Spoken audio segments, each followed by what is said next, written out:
Ninjago's music is downright iconic. This franchise has been going since 2011, and over its whole run across multiple shows, it's been lucky enough to have these guys handling its music. I'm Michael Kramer. I'm Jay Vincent, and we write the music for Lego Ninjago, Masters of Spinjitzu, who have been weaving the fabric of this show's musical tapestry into an intricate and beautiful web which helps convey the depth and emotion of this vast universe for going on 15 years now. And I would say appreciation for the show's soundtrack has reached a bit of a high point in recent years, the Ninjago music accounts having a bit of a heyday, and of course, one track in the new show becoming its own meme. So it might seem strange to say that we recently had a musical moment which prompted just straight up anger from the fandom pretty unanimously. And the take from most people seemed to be that the track was just overused at this point, and that the poor writing in the scene in general was the main thing hindering it, which I would say is an accurate assessment. But after accidentally falling down a rabbit hole surrounding the matter, I would say that that diagnosis is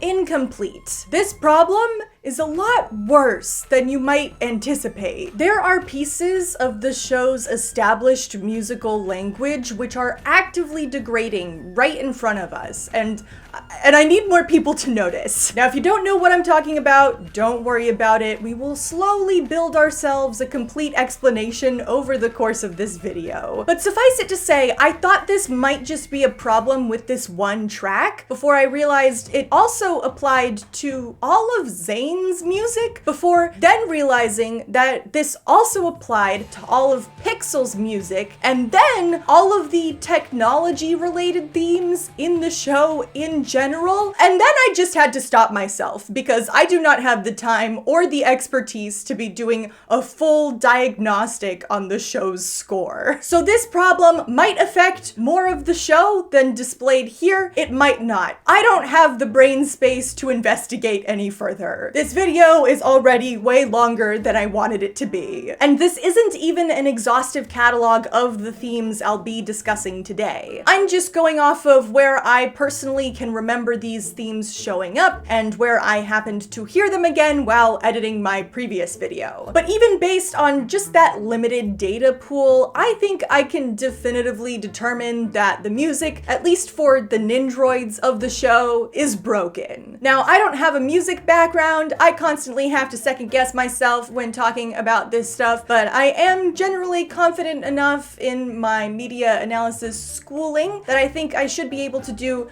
a basic level musical breakdown, especially for characters that I am very familiar with. And I have watched my fair share of music YouTubers, so today I will be doing my best sideways impression for you, and we will be talking about leitmotifs. Now, if you know my channel, then you're probably thinking like, okay, he's losing his mind over the fact that this film is a musical. And yeah, you're not entirely wrong. Now, if you don't know what a leitmotif is, trust me, you know what a leitmotif is. For example, if I play this music, what would you guess is happening on screen? It's Samurai X, right?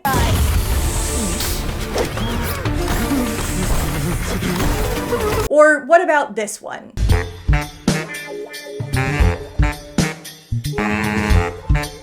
Dareth, right? It's happening! It's happening! Guys! How do you know that? Well, that's because those were their leitmotifs. It's a piece of music that represents someone or something specific. Now, sometimes leitmotifs can be a little more abstract, like take the show's most iconic piece. This is the show's main theme, not the Weekend Whip. That's the theme song. Totally different, not a part of our discussion today. It's played over the creation story of Ninjago and comes to sort of represent the world, history, and legends of Ninjago. But also just the show in general, the spirit of the show of Ninjago. And then, of course, our main team, because they are the main characters of the show of Ninjago and fight to protect the world of Ninjago. Ninjago means like 5 different things in this fandom, and it's very confusing. I had to be very malleable because we're going to use it in 1,000 different ways. This was going to identify, you know, the legend of Ninjago, the heroism of the ninja. Mystery. Everything all rolled into one. It's kind of mushy and non-precise, but you can really see that abstractness come in clutch when all of these ideas collide together, like towards the end of a season, and the theme embodies this feeling of our characters, the world, and the show in harmony and triumph all together. But what do we have to lose? He's right. We have nothing to lose. What the heck? I'm in! I love crazy ideas. Let's do it! And then, of course, other times, leitmotifs can be very laser precise. This little riff means, hey, look, it's Borg Tower! Being at Borg Tower is important to the story right now. Hey, look, there's Borg Tower!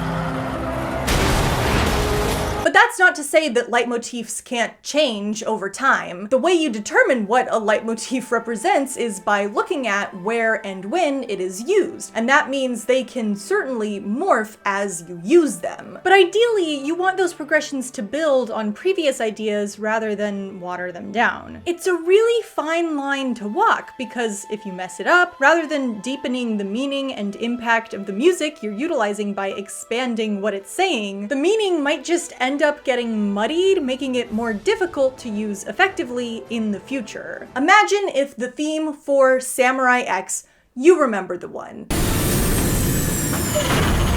What if, after it was revealed that Samurai X is Nia, they just decided that they could interchangeably use that theme to represent Nia? Nia is Samurai X, they are one and the same, so it doesn't really matter, right? Well, that's all fine and good until Nia stops being Samurai X. So now Nia's theme is just a Samurai X reference, even though she isn't Samurai X anymore? And then what about when Pixel becomes Samurai X? Do you let her use the Samurai X music, even though at this point it mainly represents Nia? I have been looking for you. How did you find me? I was able to hack into Zane's scanner. Do you give her a new Samurai X theme and just abandon the idea that the original Samurai X theme ever represented Samurai X? But then, doesn't that majorly devalue the early seasons? If the moment that Nia's musical identity is introduced to the audience is one where we don't even know that she's on screen? This is why it is extremely important to keep track of and be careful with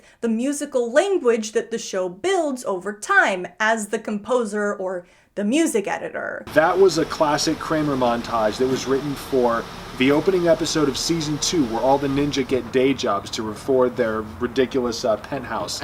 And it was mostly, for just some reason, cut from the episode. Because not only do you need to understand it to build musically coherent sequences and avoid contradicting yourself, but you can actively devalue older content as well if you're not paying attention. And the scenario, which I just described to you, has happened with what used to be one of the show's most iconic, impactful tracks. Think fast! Name an Ninjago moment that made you cry.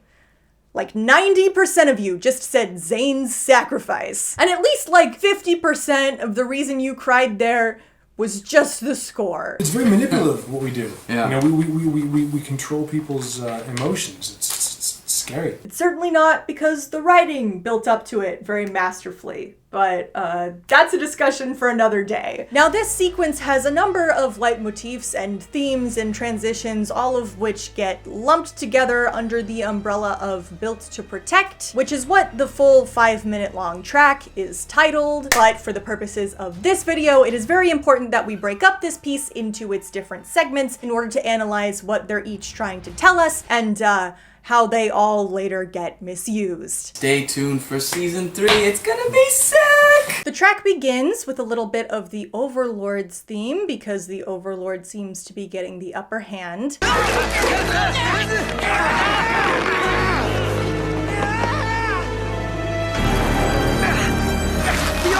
Then Zane decides to make his final move and we get this little wind riff.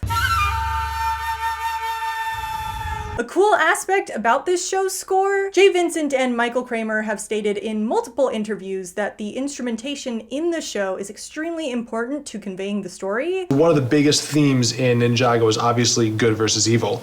So we wanted to set up that conflict musically, not just in harmonies, but in instruments too. We decided that the good guys were going to be wind instruments, and the bad guys were going to be stringed instruments. Good has life, it has breath. So wind instruments, you use breath in order to play them. And then, bad guys, there's a lot of tension to it. And so string instruments, there's a lot of tension when you draw a bow across a string. That's why our main theme in the overture has this very breathy, fluty feel to it. We use it a lot for the ninjas, so it sounds like this.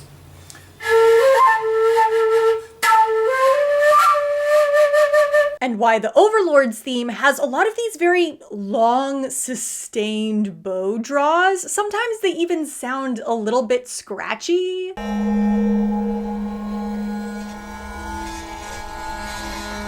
Our composers also say that plucked strings are more neutral. So like plucked stringed instruments are kind of neutral. But from my analysis, it seems like plucked strings are used quite often for bad guys who eventually turn good, like with the Serpentine or Lloyd's initial introduction.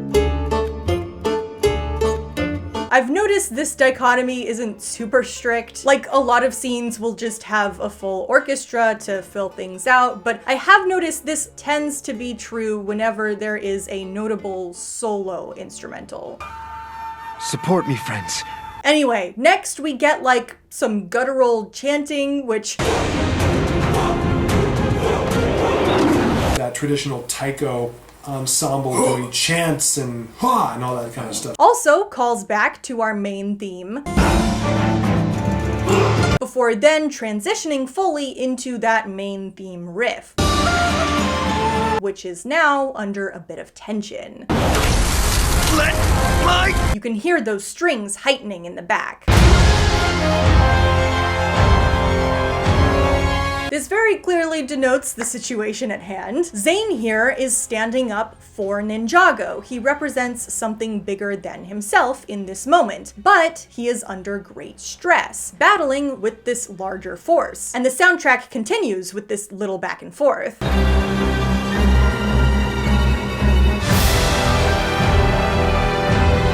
Then Zane decides to make his final push, and we begin what I am going to call Zane's sacrifice music. No, Zane! No!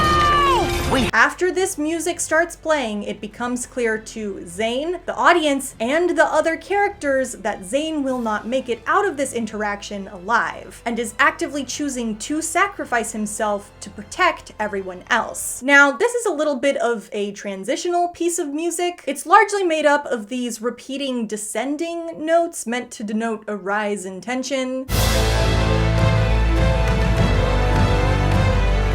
But it also manages to hold some amount of weight in itself because it's the soundtrack to all of us watching the inevitable. The audience and the characters are actively processing that this is happening. Zane gonna die. As Zane dies, time slows down and we get the part that makes you cry. Dr. Julian's theme. A lot of you thought I was gonna say Zane's theme. The wiki even says that that's an acceptable name for it, but as per usual, I'ma disagree. This is not a new piece of music to us. It is first introduced in episode 7, TikTok. Favorite episode? TikTok. Yeah, man. Yeah. In which the audience and Zane himself find out that Zane is a robot. Guess this explains why you're always acting so weird, right? He flips on his memory switch, unlocking an entire past worth of memories which he had forgotten, seeing his creator, Dr. Julian, the love that he had for Zane, and giving him purpose as to why he was created. You were built to protect those who cannot protect themselves. We know that this is Dr. Julian's theme because it shows up when we first see him Hello, Zane. and continues to pop up whenever he's relevant. Is it really you? You found me! Do you know him? Of course! A lot of people have come to label this Zane's theme because it plays during a very important character moment for Zane and plays over his whole backstory. But if that were the case, why wouldn't we have heard this piece of music at other important character moments for Zane before this point? You know, like maybe at the end of episode 2, which is all about validating Zane as a character. There's something special about you, Zane. And why would we have moments like this where Dr. Julian is doing a heroic act entirely separate from Zane and the music still plays?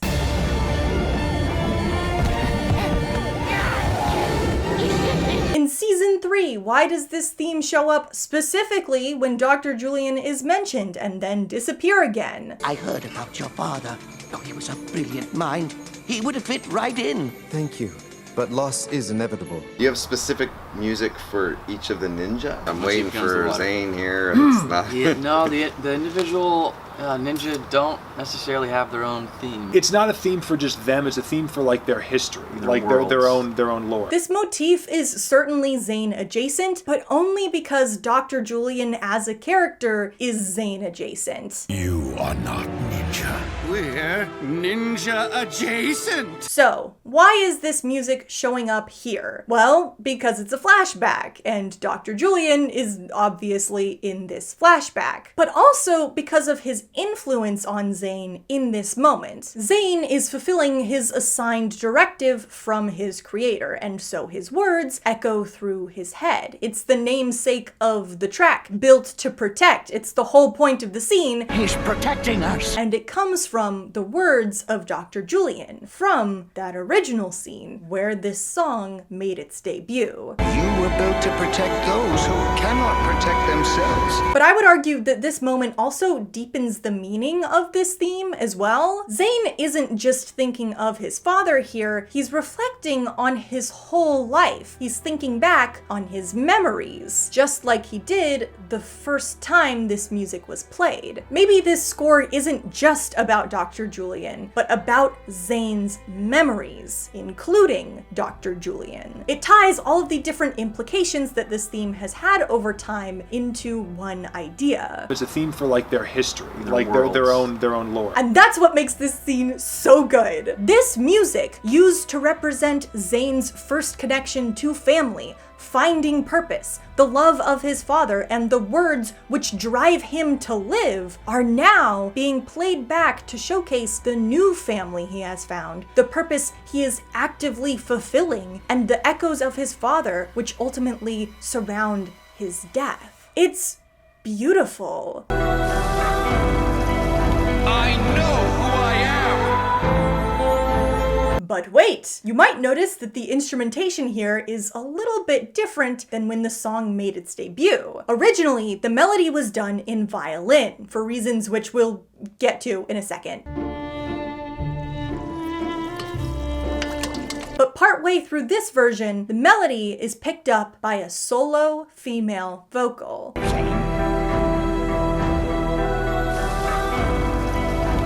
You know what that means. It's time to talk about Pixel. We were going so long without talking about my girl. I was getting worried. Talented, brilliant, incredible, amazing, show-stopping. So, Pixel is a love interest introduced for Zane this season. She's the best. But what we're worried about today is her music. It is introduced to us in our first scene with Pixel, specifically when Zane first sees her. Cyrus's primary interactive external assistant lifeform. I, for one, think that this initial introduction of her theme is a version of the motif which biases towards Zane's perception of her. It's a very gentle, sparse theme made up of a few distinct aspects. First is these little chimes.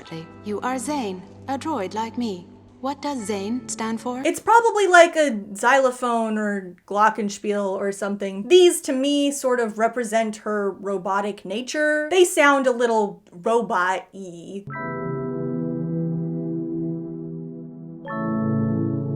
Another instrument here is the harp, which comes in a bit later.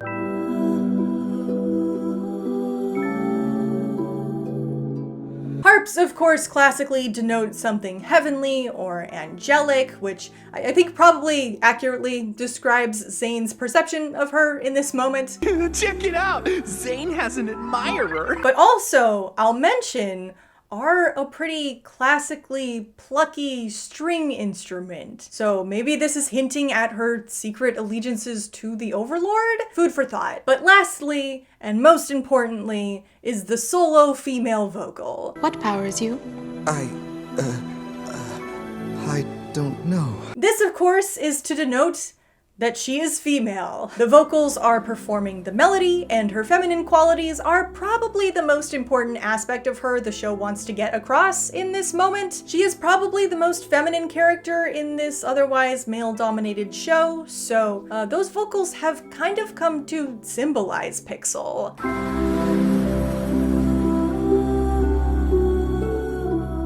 Assigning instruments to certain characters is one of the most important things that we do as musical storytellers, you know. So even within the realm of like the good guys, the heroes of the story, you know, you have so many different personalities. This happens with a couple of instruments across the series, most notably probably the saxophone. Looks like the brown ninja is needed once again.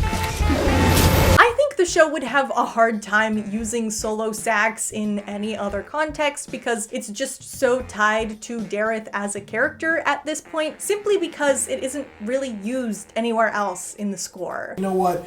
We're gonna bust out our Tower Power records and then hire a Barry sax player and get funky with Dareth because he's important enough to have his own music. And this same thing happened with Pixel and these female vocals, at least to me. The sound is just so distinct and new in the soundtrack and foundational to the musical identity of this character that the use of solo female vocal just sort of belongs to her now. We employ the services of a singer that's not either of us for a new character and a new relationship that we think you guys will really dig. Which might be why Cole's falling scene seems a little bit off to me. It just subconsciously evokes Pixel, which obviously has nothing to do with what's going on here. Anyway, that's Pixel's theme. Some might argue that this is Zane and Pixel's love theme, and I do see that argument. It's a little hard to decipher because all of the scenes where Pixel is on screen this season are usually a romantic moment with Zane, so it does make things difficult. But there is a time in season 3 where this theme gets used unrelated to Zane, and that's here in Codename Arcturus, where she's talking to Kai over the radio. The X1 remotely. You can't get rid of me that easily. Fine, have it your— The instrumentation is very different, arguably because we are now viewing Pixel through Kai's perspective instead of Zane's. So Pixel is no longer this angelic woman, but just a voice that blends in with Kai's music. The X1 remotely. You can't get rid of me that easily. Fine. And just like the instrumentation of Pixel's theme draws our attention to the perspective of those communicating with her, the instrumentation of Zane's memory theme draws our attention to Pixel's presence observing the situation. The vocals even start as we get a shot of her.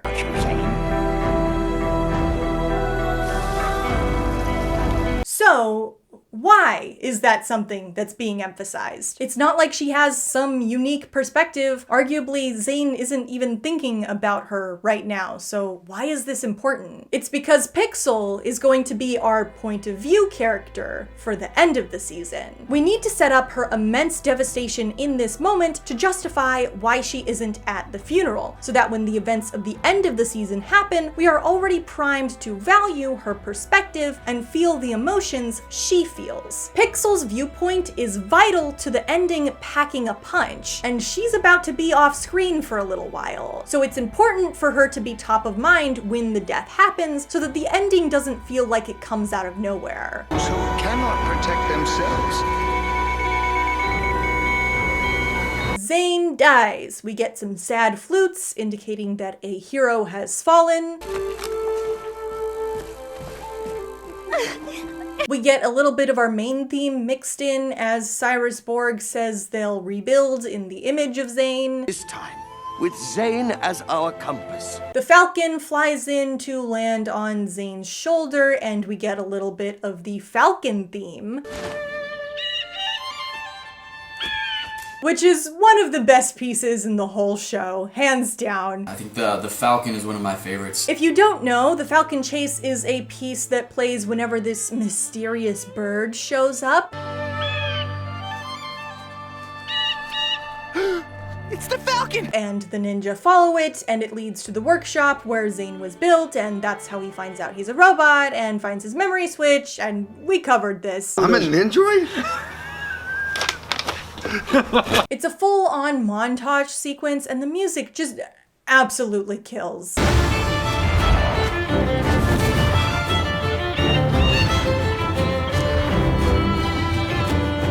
It's this really beautiful solo violin, which is a really interesting choice. This track very specifically represents a bird, an animal which is highly associated with flutes, and yet they're not used here. Our heroes are also represented by wind instruments, and this bird is certainly an ally, so it seems weird at first glance that they would turn their back on the flute in favor of the violin. But more than being a bird or an ally, the Falcon is set up as a mysterious other, an outside force which we're not sure if we should trust at first. So perhaps the strings are meant to muddy the waters around the bird's intentions. Additionally, we soon find out that the Falcon isn't actually a falcon.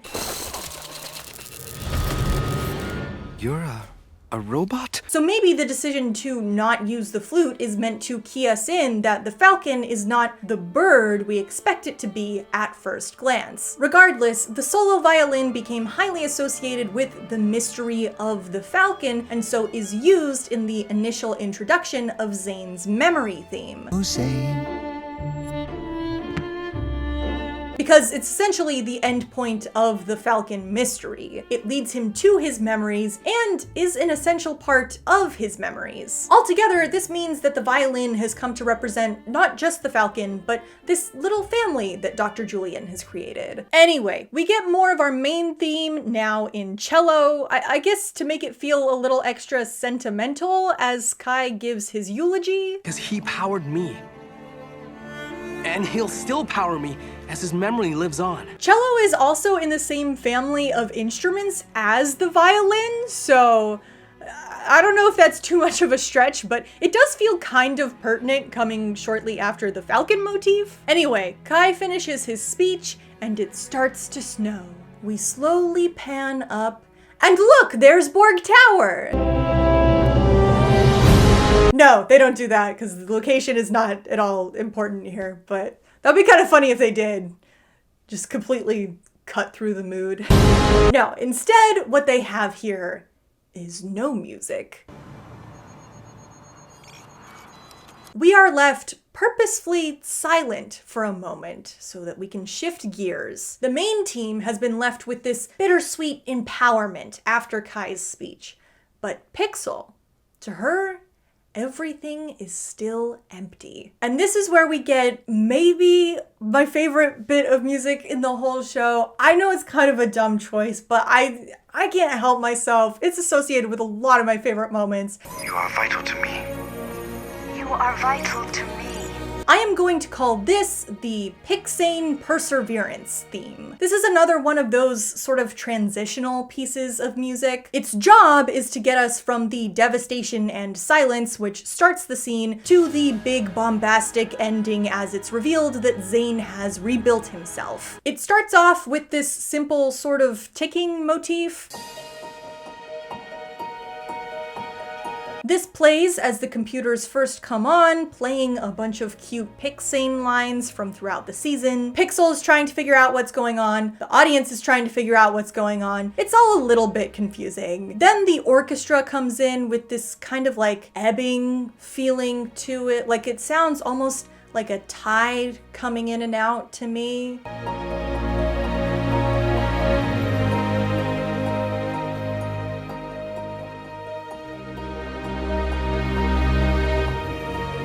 And this plays as you start to figure out that this is something purposefully trying to communicate with Pixel through the monitors. And the music builds its momentum until it escalates into the huge crashing wave that is the realization that Zane is resurrecting himself. Just Zane. Here, the composers have chosen very wisely to give us a grand rendition of Pixel's theme.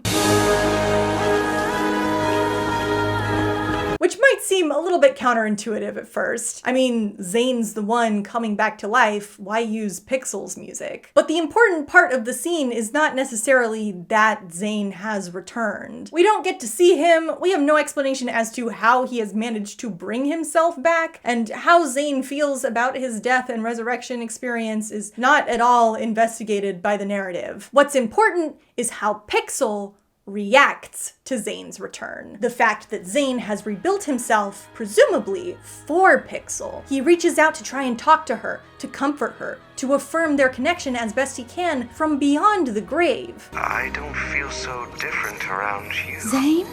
Is that you? I have a bit of a conspiracy theory that the whole reason Zane is able to rebuild himself after being exploded by the most powerful energy in the universe is that early in the season, he gave Pixel half of his heart, his life force. If that piece of himself hadn't been preserved, his spirit would have no tether to the earth and no ability to remanifest itself. This act of love, which everyone viewed as a sacrifice on his part at the time, is the very thing that allows him to live on after death. Love and sacrifice give us new life.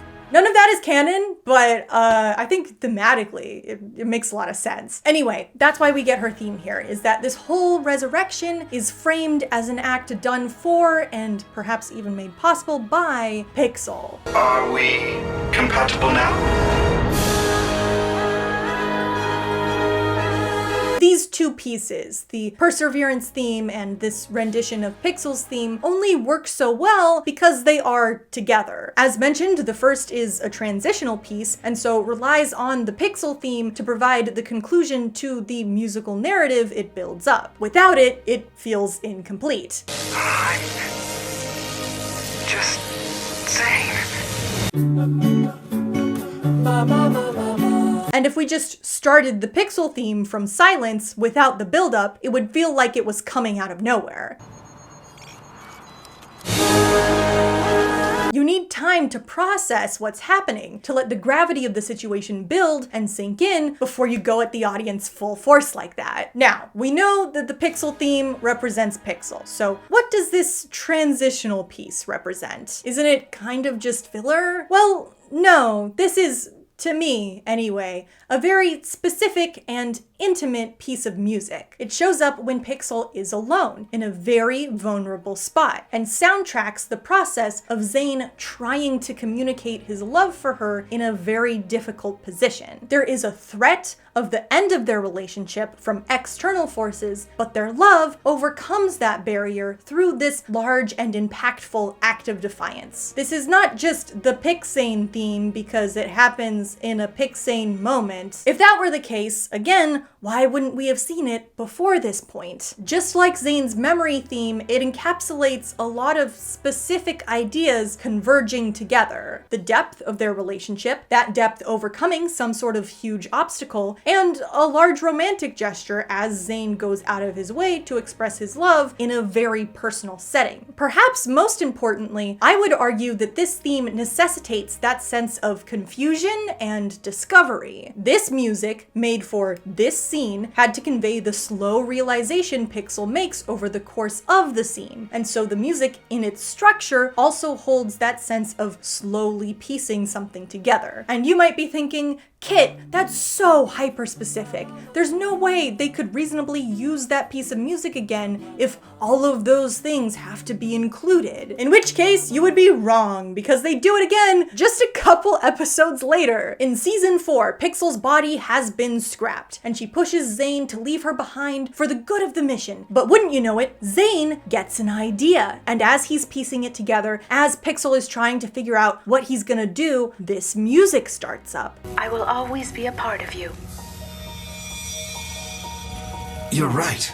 and he inserts her neural drive into his own systems, therefore keeping her alive. There's a threat to their relationship by external forces. It's a display of the depth of their love for each other. It's a big romantic gesture within a highly personal moment, and has a sense of putting together some sort of information over the course of the scene. And it plays beautifully because it's invoking all of the exact things that it needs to. Zane, what are you...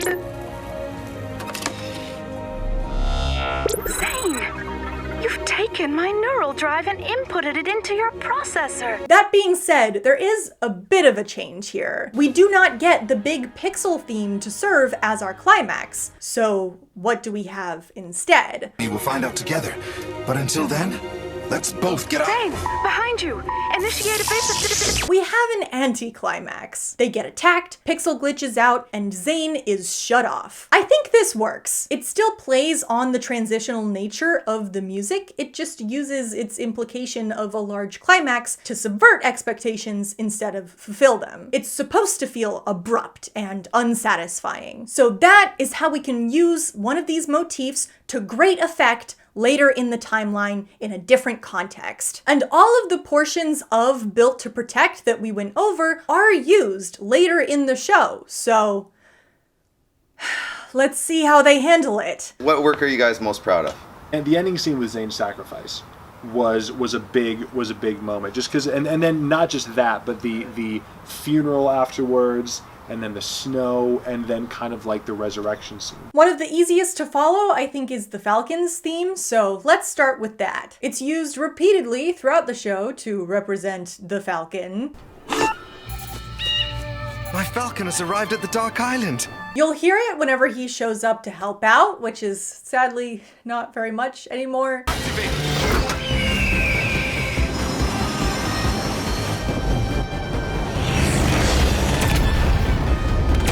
But then there's Skybound. Now apparently the musical budget for this season was pretty small, with them being very limited on how much new music they could produce, which does suck.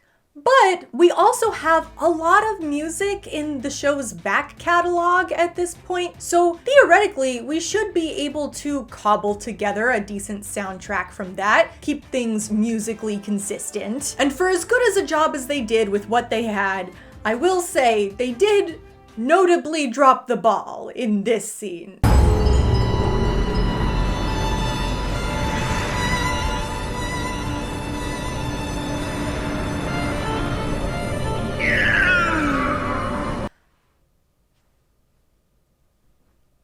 Why is the Falcon's music here? I don't see the Falcon anywhere. For context, what's happening here is that Jay is entering this magic sword where a number of the ninja and their allies are captured in order to try and rescue them. It's a sort of twisted pocket dimension in which your strength and will are slowly drained from you in order to give power to its owner, in this case our villain, Nauticon. You'll notice I haven't mentioned the Falcon at any point in this description. So what is this music doing here?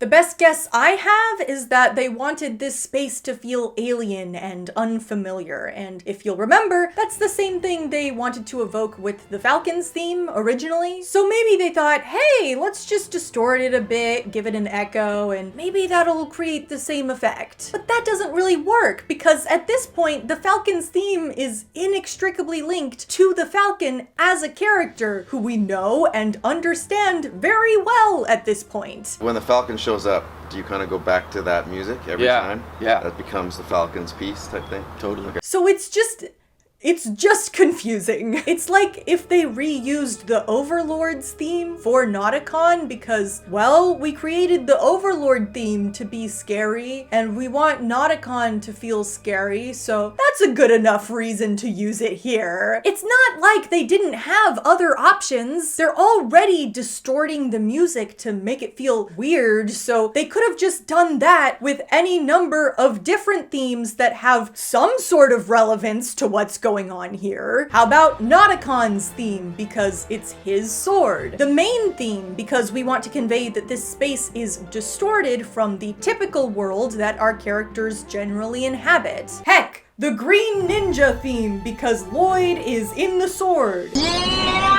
Virtually anything would make more sense than using the Falcon's music here. And to make things worse, I think that's kind of just how they use it going forward. The Falcon's theme is used in Crystallized, when Pixel discovers Zane's body after a crash. And the implementation is the same. They just needed music to sound kind of weird and off-putting to display that things are distorted. And I think maybe a theme like that would be valuable to have under your belt if the show had a leitmotif symbolizing distortion and unnatural shifts in balance, the musical equivalent of like a Dutch angle. Maybe that would be useful to have. But like, why have we decided that this music should be that theme?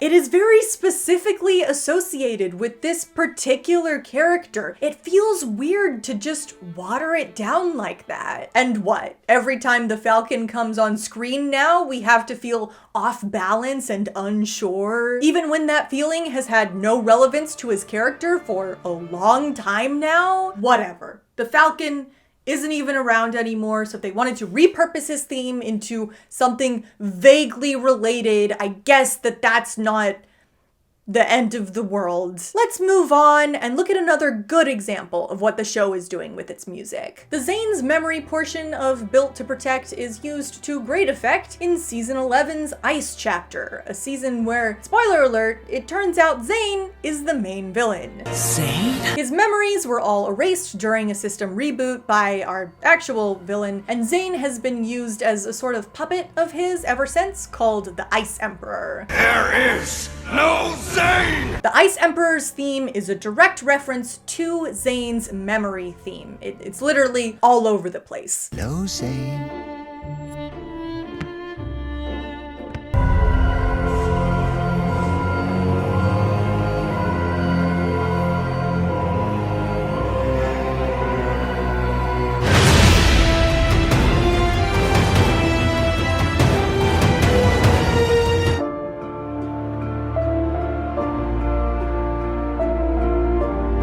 Now, this is a nice way to foreshadow the twist that the Ice Emperor is Zane, as if the facts of the situation weren't enough to tip us all off. But I think this is pretty clever because it goes beyond just Zane's music means that it's Zane, because this isn't Zane's music, this is Zane's memories music. It's not a theme for just them, it's a theme for like their history. And the Ice Emperor is a direct result of Zane's memories being corrupted, hence the distorted version of the memory theme.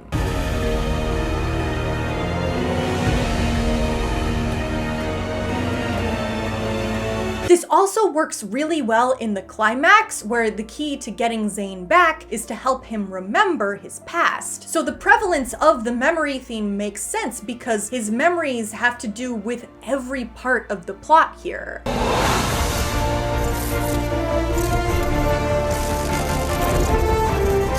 It also calls back to the last time this theme was so prevalent in Zane's sacrifice scene. In this sequence, we get a similar montage of Zane's life, but instead of being before his death, it is at the inception of a rebirth. Not to mention, the thing that finally triggers Zane's memories is the mention of his initial purpose as created by Dr. Julian. Protect those who cannot protect themselves. So this usage also calls back to the origins of this whole theme as Dr. Julian's theme. It combines everything together in order to point out the parallels between these two moments. It's just such a strong use of established material.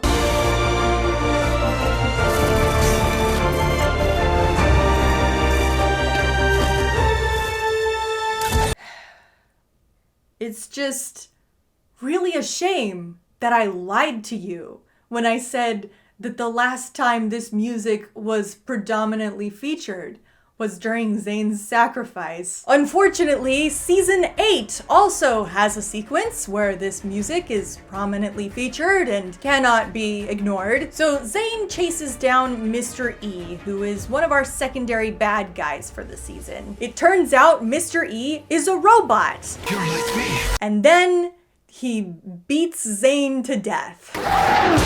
As we zoom out from Zane's dead body, the memory theme begins playing and continues over the opening credits of the show.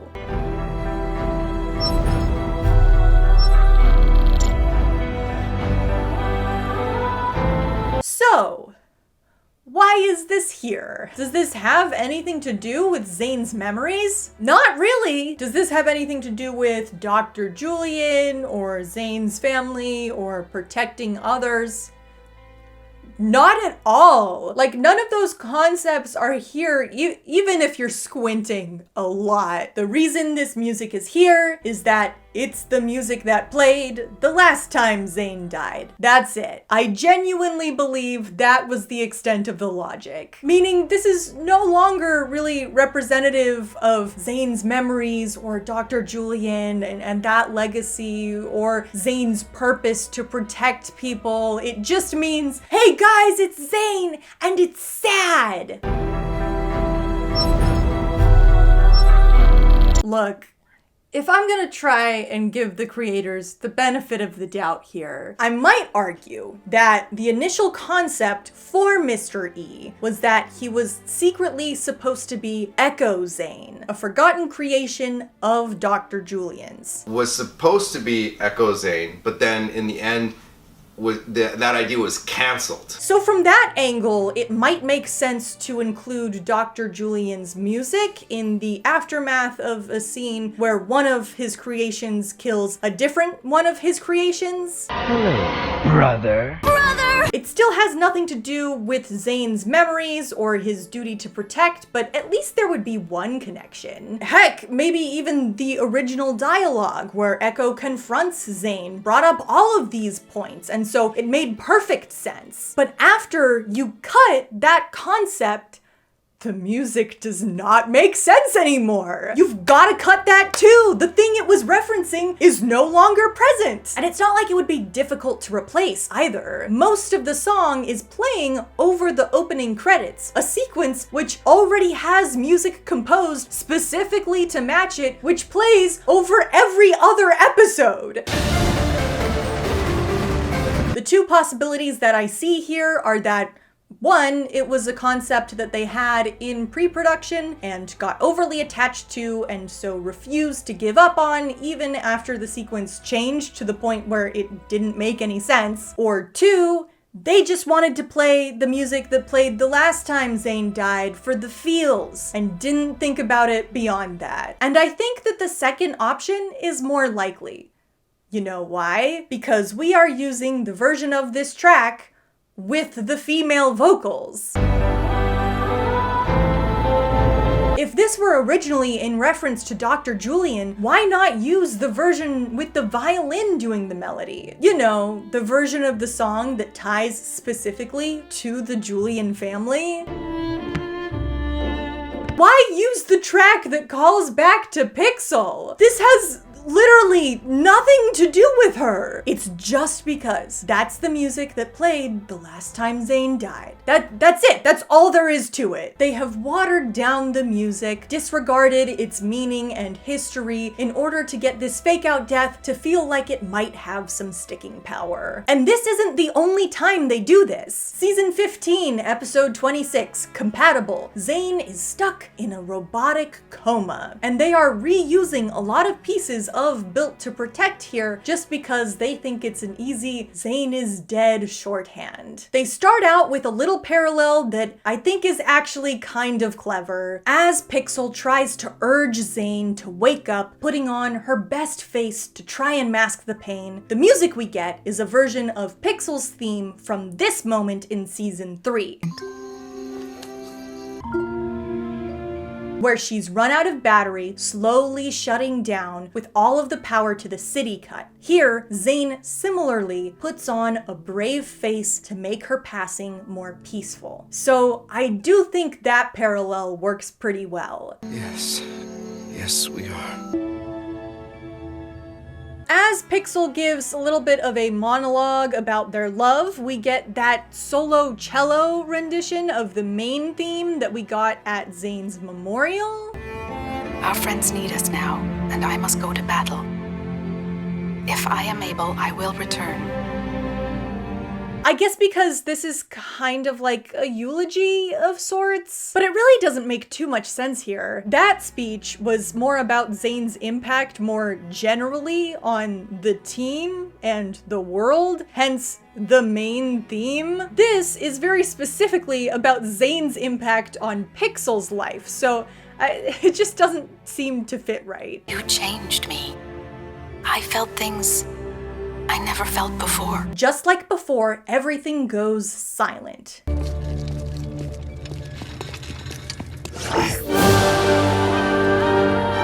Y'all remember how I emphasized that the transitional perseverance piece was necessary so that the Pixel theme didn't feel like it was coming out of nowhere, and it would be super jarring if that did happen. Anyway, this sequence also starts out with a lot more focus on Zane as compared to the season 3 sequence, which was focused on Pixel, with him explaining what he felt while in the coma and being physically present and all that. I mean, just on a base level, it does feel a bit strange that this shot of Zane waking up is accompanied by Pixel's leitmotif. But hey, it was the music the last time he rose from the dead, so we gotta put it here. And to throw one last wrench into things, they then decide to play the Pixane Perseverance theme, a motif which denotes build up to something after we have already reached the climax. Suddenly, I remembered you. Before then switching back to Pixel's theme. As the scene progresses, the focus does shift back to Pixel significantly, so it does end on a high note, but it was a bit of a rocky road to get there. You can tell for the most part that they just used that sequence of Built to Protect as a template, all the way down to Pixel's music playing us out in the credits. Now I am ready. It is becoming a habit at this point, and we haven't even gotten to the track which the fandom turned on yet. Let's get to that one, huh? You read these comments on these videos, and there's such accuracy with it. They say, okay, this theme was played for this character in this episode for this reason, and then it was reiterated 7 episodes later when this character came back into this thing, and it's like, you guys are sharp. Zane's sacrifice theme. Remember that one? It's a transitional piece meant to build tension, representing Zane's decision to make the ultimate sacrifice to protect those around him. You might think that the next time we would hear this music is when Zane decides to make another sacrifice to protect someone or something. A foolish thought, indeed. So this is a scene where Pixel decides to potentially sacrifice her life in order to save the city. That much raw energy to burn you out. That is a risk I am willing to take. So I guess this theme could now be about like sacrifice, but with the Ninjroids. Open the door! Jay! Don't do it! Okay, so this is a scene where Jay decides that he is going to potentially sacrifice his life in order to save the team. So what we now have is a theme that represents any time anyone decides to put their life on the line. Which, feels a little more vague to me. Look, there's a lot of things making these uses dumb. Like with the Pixel one, the music starts after we already find out that Pixel survives, so while it does loop in the idea of sacrifice, it kind of grates against the original's whole thing of the suspense of realizing someone is about to die. She's not. She was maybe gonna. Pixel! Pixel, no! But we know she's fine now. The J scene also has Zane in the scene as if to hammer home how ill-fitting this music is when applied to someone else. But the biggest problem with both of these uses is that they happen in mid-season B-plots. The original use of this music was at the climax of a season, used to press the weight of an impending main character death. When you use it in a bottle episode completely detached from the rest of the season's plot, it just feels like emotional manipulation. It's very manipulative what we do. It's honestly kind of insulting. What, you expect us to believe that there was ever any kind of possibility that Pixel was going to die this episode? You think it's remotely plausible that Jay would be killed off in a subplot that doesn't include the full team in someone else's season? Honestly, I think this scene would play better if the threat on the line weren't lethal. Maybe when Jay goes to recharge the battery with his powers, the threat is that he'll be majorly injured. He'll lose the nerve response in his limbs for a few days. He'll lose an eye. I don't know. At least then you would have some plausible deniability as to if it would happen or not. And hey, plus side, you could have it actually happen. Actual consequences for actions. Why are you all standing around staring at me? A novel thought, I know. And then whatever injury he's harboring for the rest of the season could become this physical reminder of the lengths that he's willing to go for the rest of the team. You know, to parallel Nia's sacrifice at the end of the season when she sacrifices for him, like it... That's my thought. And then the Pixel one, like, what is this threat? I don't mean burn out the mech. I mean burn out you. Your robotic body is plugged into the mech systems. So Pixel can't plug herself into the power because it's too much power. Even though she's not actually plugging herself into the power, she's plugging in the mech into the power, but she is plugged into the mech? Couldn't she just unplug from the mech before trying it then? Like, that's an option, right? Your robotic body is plugged into the mech systems. And they give Wu this painfully expositional dialogue about this theoretical threat of death because it's not at all obvious to the audience otherwise. Like, what are we doing here? No, not a power overload. It's too dangerous. Pixel, no! Zane stood up against the Overlord for a good couple of minutes while being pumped full of, like, the most powerful energy in this universe. Why would we have any reason to believe that Pixel wouldn't survive this happening? Not even to her mech. I am getting way off track. The point is, the only reason that Zane's sacrifice music is in either of these places is that they wanted these moments to feel like big, ultimate, character-defining sacrifices without actually putting in the legwork. Twice now, this music has been used in a scene where a random character faces an obviously artificially lethal threat, which is immediately overcome with no consequence, in a B-plot which is largely unrelated to the main story of the season. That is not a slip-up. That's a pattern. And that pattern keeps up in Crystallized, where we get Zane's sacrifice motif played over yet another fake out death that was obviously never going to happen. Here, they're trying to convince us that all 4 of our original protagonists would plausibly be crushed to death by rubble only halfway through our finale season. It's okay. I think maybe they thought because they had several episodes of these guys trapped underground that was enough buildup for the audience to maybe buy into the stakes here. But in practice, them being trapped doesn't read as buildup. The whole side plot is so packed with goofs that it mainly feels like an excuse for these four to sit out the plot for a little bit. Hey, thanks for the random rat facts. So obviously, this end of the world music feels wildly melodramatic. Oh, curse ramen, I am on a noodle quest. Hey,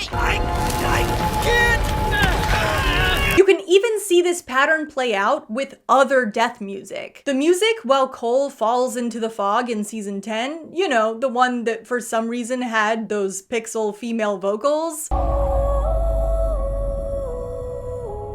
It's just a slower, sadder rendition of the main theme, and I guess the vocals are here to make it feel more personal and intimate. If you don't have the pixel association like I do, it works fine enough in its source scene, because having this melodramatic slow motion segment where a character falls to his death makes sense when it's something that's foreshadowed throughout the season, hinted at in the marketing, and the ramifications of which are actually explored for several episodes after this. However, when you drop that track over an obvious out of nowhere fake out death after this character just barely got resurrected, I will not give up on her again. Skylar is right. It is too late. obviously, it doesn't feel like it fits. Again, this reuse is in crystallized because of course it is. But this gives the game away, right? Anytime we have a death which actually has a significant amount of weight behind it, the creators think that they can just use whatever music was playing in that scene to replicate that feeling in the future, even when this new fake out death doesn't have any weight behind it. And that is why this scene in Dragon's Rising broke people.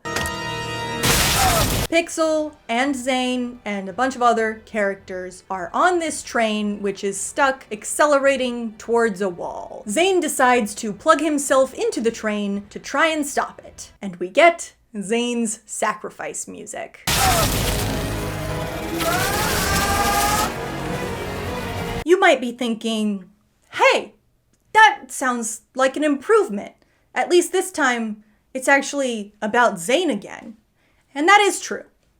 But the only problem is, there is no threat of death presented anywhere in this scene. And we are out of time. It's not even explained to us that this could be dangerous. Like, you might be able to infer that based on characters being like, oh no, but like, if it could be lethal is still, we don't know. It doesn't end up killing him. So my best guess is no. This isn't something that could reasonably kill Zane. I don't know why it would be. It's him plugging into a train. Zane just plugs himself into a computer and this music plays, and I guess that's supposed to imply that there's a chance he could die, despite nothing else in the scene giving us that implication. Primary electronics disrupted. Secondary elements. So for those of you who are keeping track at home, this theme has evolved from something representing the slow realization that Zane is sacrificing himself to protect others, to a theme representing any robot facing the threat of death to protect others, to anyone risking their life, to, I guess, a theme for when anyone does something that could maybe be risky. Zane, no! Like, why not just play it over every action scene at this point? Does this music have any sort of meaning anymore? And to really hammer the problem home here, after Zane stops the train, he's glitching out a little bit, and they start playing the Zane memory motif. Zane! not because this scene has anything to do with Zane's memories or Dr. Julian, but just because it's the music that plays after you play the sacrifice music. And even though we already know that Zane's fine, and the threat is already resolved, and we're only 4 episodes into the season, and Zane dying was never even a threat that was perceivably on the table, we want music to make you feel emotional. So, here you go. Zane, come back to me! Pixel. The moment that previously played over Zane finally flatlining is now played over the transition to the next scene. Stopped. That is how much the impact of this music has been blunted. They couldn't even bother using it like at the end of an episode where it would have retained some sense of finality at least. Heck, they couldn't even use it before a cut to black. It is now just a cross dissolve to the more important unrelated to Zane plot going on. The problem with all of this is when you go back to that original scene in season 3, it is now cheapened by association with these later uses. Go, you fool! It still works, certainly much better than any of our other moments. It just doesn't have that same punch anymore because they keep on weakening the music with every new careless appearance. It's not just that the track is overused. This wouldn't be as much of a problem if the later uses made more sense. It's an active devaluing that's the problem here. And this problem isn't going away anytime soon. Zane's memory motif has been reduced to just Zane's theme being used in his return into the show, even though it has nothing to do with his memory, Dr. Julian, protection, any of that.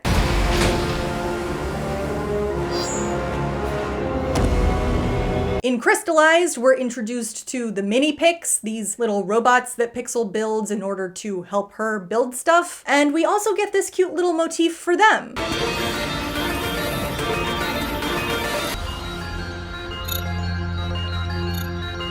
And the really cool part is that it layers with Pixel's theme.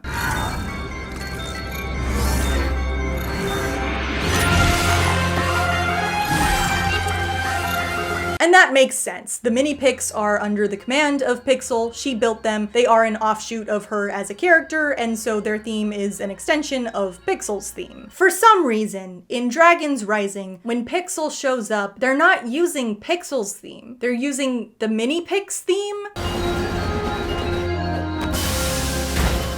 And Crystallized also sort of used these two interchangeably. But first of all, at least then you could argue the mini-Pix's influence in the plot because they are around and doing things, so maybe their theme could make sense. But the mini-Pix have never even been mentioned in Dragon's Rising, so there is no reason for their music to be here. And second of all, when Crystallized would mistakenly use the mini-Pix theme in place of Pixel's theme, it was still layered on top of Pixel's theme. Pixel's theme was still present. Dragon's Rising, it's just the mini-Pix theme. Why? What are we doing? Remember the Pixane Perseverance theme, the very intimate, sparsely used piece, which within its structure holds this sense of processing information and must be very carefully utilized because is fundamentally incomplete on its own. What if we just played that whenever there was a mildly cute Pixane moment happening? During my most dire time since the merge, when I was losing hope, I would hear a voice in my head, a voice that would center me. Better yet, what if we use this music as the last piece of music in a scene where Pixel and Zane are surrounded by a bunch of other people out in the open because Pixel is helping out Zane. Whatever it takes. The whole thought process thus far has been very first thought. Zane's coming back, let's play some Zane music. Pixel and Zane are interacting, let's play some Zane music. No thought as to the intricacies or nuances or anything, it's just whatever pops into your mind first. But you would think that would make certain moments really simple to soundtrack. Like right here, Pixel is broken out of this tech pod and is making her first appearance on this show. You are reintroducing this character to the audience. So all you've got to do here is play Pixel's theme. Right?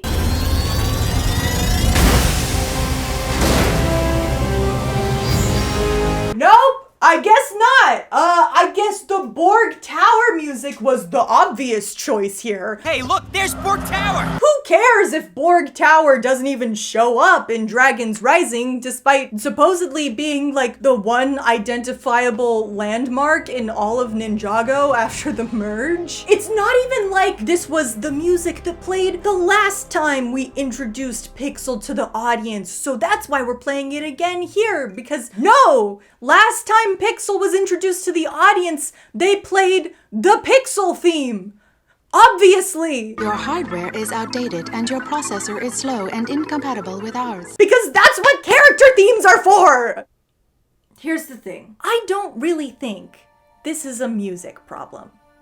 I mean, it is a music problem. They did a bad job with the music. But that problem is symptomatic of a deeper issue here, which is that the writing around these characters is equally as bad. If the Falcon still showed up in the show, maybe his music would still represent him. If Zane had another moment where he made a meaningful sacrifice in the plot, maybe his sacrifice motif wouldn't feel so empty. If anyone on the staff bothered to think about who Pixel is as a character, maybe they would care to place a distinction between her creations, and her birthplace. The writing for these characters has been on the decline for a while. Zane most notably. You can tell the writers don't really know what to do with him anymore. Most plot lines of his are explicitly robot-related activities. Fundamental aspects of his character are just regularly forgotten. Also, as a Nindroid, I lack taste buds. And Pixel, being largely seen as an extension of Zane's character, never stood a chance. I have a whole 2-hour video breaking that down, and plenty of people have beat me to dissecting the problems with Zane in Dragon's Rising, so I won't harp on it now. That's not what this video is about. I'm here to talk about the music. So this is where I implore the creators of the show and the music editors to be a little more careful with where they're placing these pieces with such long history and deep meaning. But I will just say, even if the music does improve, it won't mean much unless the writing improves to match.